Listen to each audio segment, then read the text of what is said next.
ইসরায়েলে হামলার ছক তৈরি করেছে ইরান ও হিজবুল্লাহ। কিভাবে তেহরানের আক্রমণ ঠেকানো যায় সে চিন্তায় অস্থির দেশটির প্রতিরক্ষা বাহিনী। এমন পরিস্থিতিতে ইসরায়েলি সেনাবাহিনীর উপর ইসরায়েলের মেগা অ্যাটাক। গাজা হাসপাতালে লুকিয়ে থাকা ইসরায়েলি সেনাদের উড়িয়ে দিয়েছে হামাসের সামরিক শাখা আল কাসাম ব্রিগেড।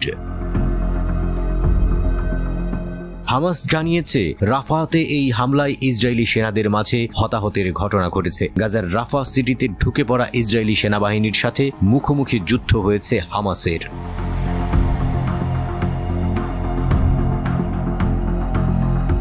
হামাসের সামরিক শাখা আল কাসাম ব্রিগেড একটি নতুন ভিডিও প্রকাশ করেছে, যেখানে দেখা যায় ইসরায়েলি সেনাদের উপর নির্ভুল আক্রমণ চালিয়েছে আল কাসাম ব্রিগেডের যোদ্ধারা। ভিডিও ক্লিপে দেখা গেছে হামাস সদস্যরা রাফার পশ্চিমে ইসরায়েলি সেনাদের উপর একটি বড় হামলা চালিয়েছে। হামাস জানিয়েছে ইসরায়েলি সেনারা ইন্দোনেশিয়ার হাসপাতালে ব্যারিকেড দেয়। প্রতিরোধ যোদ্ধারা তখন আইডিএফ সেনাদের টিবিজি শেল দিয়ে টার্গেট করে। সরাসরি আঘাত হানার দাবি করেছে আল কাসাম ব্রিগেড, তবে আইডিএফ হতাহতের ব্যাপারে কোনো কিছু জানায়নি। 13 আগস্ট তেল আবিবে হামলার ফুটেজও প্রকাশ করে আল কাসাম ব্রিগেড। হামাস জানিয়েছে ওই হামলায় M90 রকেট ব্যবহার করা হয়। ইসরায়েলি সেনাবাহিনী জানিয়েছে একটি রকেট তেল আবিবের উপকূলে বিধ্বস্ত হয় এবং অন্যগুলো ইসরায়েলি বর্ডার অতিক্রম করতে ব্যর্থ হয়। ইসরায়েলি সংবাদ মাধ্যম জানায় তেল আবিবে বিস্ফোরণের শব্দ শোনা গেলেও কোনো হতাহতের খবর পাওয়া যায়নি।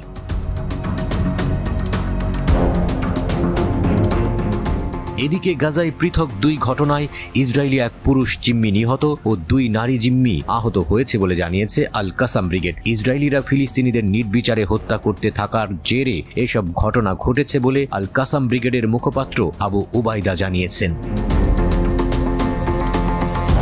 টেলিগ্রামে পোস্ট করা এক বিবৃতিতে আবু উবাইদা বলেন, এসব নির্বিচার হত্যা ও এর ফলে হওয়া প্রতিক্রিয়াগুলোতে জায়নবাদী বন্দীদের জীবনে যে প্রভাব পড়ছে তার সম্পূর্ণ দায় বহন করে শত্রু ইসরায়েল সরকার।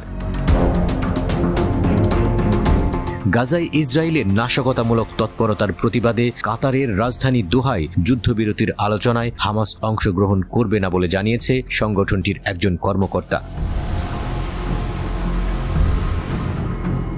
গত বছর 7 অক্টোবর হামাস ইসরায়েলে হামলা চালায়। তারপরেই ফিলিস্তিনে পাল্টা আক্রমণ চালায় ইসরায়েল। গত 10 মাস ধরে ফিলিস্তিনে আগ্রাসন চালিয়ে যাচ্ছে ইসরায়েল। ইসরায়েলের আগ্রাসনে প্রায় 40,000 ফিলিস্তিনি প্রাণ হারিয়েছে।